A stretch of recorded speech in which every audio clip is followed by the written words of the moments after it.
కాకినాడ గాంధీనగర్ లో తెలుగుదేశం పార్టీ 43వ ఆవిర్భావ దినోత్సవాన్ని వార్డు ఇన్ఛార్జ్ జొన్నాడ వెంకటరమణ ఆధ్వర్యంలో ఘనంగా నిర్వహించారు. కాకినాడలోని గాంధీనగర్ 41వ వార్డు ఇన్ఛార్జ్ జొన్నాడ వెంకటరమణ జెండాను ఎగురవేసి తెలుగుదేశం పార్టీ 43వ ఆవిర్భావ దినోత్సవాన్ని జరుపుకున్నారు. తెలుగుదేశం నాయకుడు కోనాల కృష్ణ తెలుగుదేశం బలహీన వర్గాల అభ్యున్నతి కట్టుబడి ఉందని చెప్పారు. ఎన్టీ రామారావు నాయకత్వంలో టీడీపీ పార్టీ ₹2 బియ్యం, మహిళలకు ఆస్తి హక్కులు, పేదలకు ఇళ్లు వంటి మంచి పథకాలను ప్రారంభించింది. ఎమ్మెల్యే శ్రీ వనమాడి వెంకటేశ్వరరావు నాయకత్వాన్ని అందరు సభ్యులు అభినందించారు. ఈ కార్యక్రమానికి Gandhi park walkers welfare association అధ్యక్షుడు పరస సురేష్ కుమార్ హాజరయ్యారు. యోగా సభ్యులతో పాటు పెద్ద సంఖ్యలో వాకర్లు, 40 ward in charge Rani, Suribabu, Subrahmanyam, Anjaneyulu, P Prasad, Srinu, singer Sridhar, P Veerabhadrarao, Srinivasarao తదితరులు పాల్గొన్నారు. తెలుగుదేశం పార్టీని స్థాపించి మరి ప్రజల్లోకి తీసుకెళ్లిన ఘనత మహానుభావుడు ఎన్టీ రామారావు దక్కుతుంది.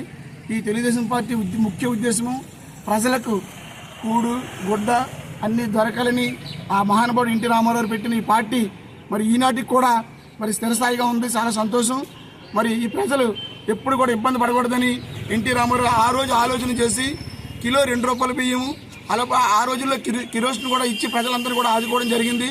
ఎప్పుడు కూడా తెలుగుదేశం పార్టీ ముఖ్య ఉద్దేశం ఏంటంటే పేద ప్రజలు బాగుండాలి, ప్రజలే దేవుళ్ళు, సమాజమైన దేవాలయం అన్న మాటని మనం అందరం గుర్తు చేసుకోవాలి.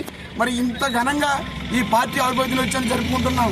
ఈ 41వ వార్డు ఇన్ఛార్జి జొన్నాడ వెంకటరమణ గారు మనందరినీ పిలిచి ఇక్కడ సమావేశం పరిచినందుకు ముందుగా 41 ఇన్ఛార్జి ప్రజలందరికీ కూడా ఆ పార్టీ ఇన్ఛార్జి వెంకటరమణ గారికి, మేడం గారికి, అలాగే అందరికీ కూడా కృతజ్ఞతలు తెలియజేసుకుంటూ ఈ పార్టీ సురేష్ గారు, అలాగే park yoga president P Suresh గారు, గాంధీ గారు, అలాగే బాబు గారు, వీరభద్ర గారు తదితరులు అందరూ కూడా ఘనంగా పాల్గొనేందుకు మరి పేరున అందరూ కూడా ధన్యవాదాలు తెలియజేసుకుంటూ ఇటువంటి కార్యక్రమాలకి పాల్గొని కూడా చాలా సంతోషం. ఎందుకంటే ఈ పార్టీ కోసం మీ అందరికీ తెలుసు, తెలుగుదేశం పార్టీయే ప్రతిపక్ష పార్టీని వాడగొట్టి తెలుగుదేశం పార్టీయే నిలబడ్డది. ఈరోజు ఈ పార్టీని మీరు అందరూ కూడా బలపరుస్తారని, ఈ పార్టీకి మీరు సూచనలు సలహాలు ఇచ్చి ముందుకు తెలియజేసుకుంటూ నాకు ఈ అవకాశం ఇచ్చిన ప్రజలందరూ కూడా ధన్యవాదాలు